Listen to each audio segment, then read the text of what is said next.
প্রত্যেকটার মেয়েরই কোনো না কোনো স্বপ্ন থাকে। তো হ্যালো এভরিওয়ান, আমি চলে আসলাম প্রেমিকা তোমাদের সামনে একটা ব্লগ ভিডিও নিয়ে।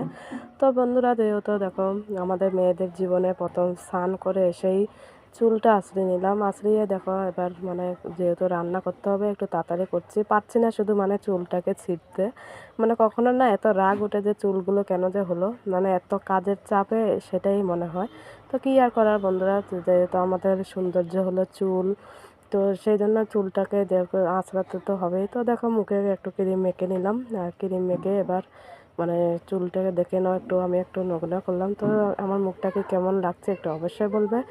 তো বন্ধুরা, যে প্রত্যেকটা মেয়ের জীবনে একটা না একটা কোনো স্বপ্ন থাকে, যে যে কোনো স্বপ্ন যদি পূরণ হয় তো সেটা কিছু না মানে কিছুটা হলেও নিজের স্বপ্ন পূরণটা হতেই হবে।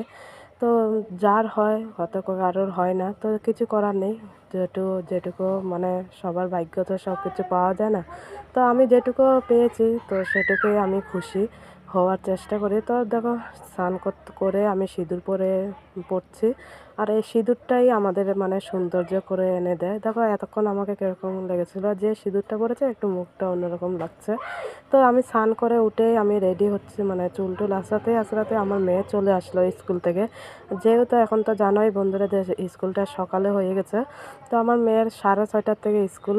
তো সেই জন্য আর দেখো কি বদমাইশি করলো, তো রাগের চোটে একটা মানে থাপ্পড়ও দিয়ে দিলাম। দেখো আমার মেয়ে গালটা হাতাচ্ছে। ওকে বলছি যে বদমাইশি করিস না মতন, দেখো তারপরে বদমাইশি করলো। মানে কি যন্ত্রণা দেয়। তো তোমাদের কার কার হয় এটা একটু অবশ্যই বলবে। তো আমার তো হয়, মানে আমার মেয়ে আমাকে সত্যি খুব দিকদারি দেয়। তো দেখো ওর স্কুলের ড্রেসগুলো গুছিয়ে নিলাম, গুছিয়ে গুছিয়ে এবার মানে রান্না করতে যাব।